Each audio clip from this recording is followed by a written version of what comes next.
Introducing Santol Sandoricum coechapi of the family Miliaceae. Santol is a small to large 3 to 20 meters tall. Leaves are alternate, trifoliate, and long petioled. Leaflets are ovate with a rounded base and an acuminate tip.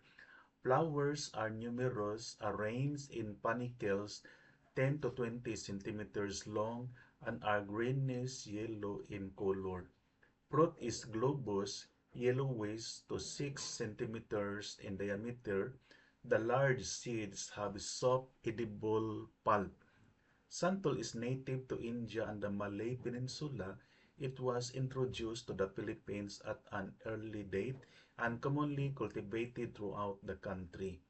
Santol offers several advantages, including immune system support, heart health, digestive health, skin health, weight management, wound healing, and potential anti-diabetic effects.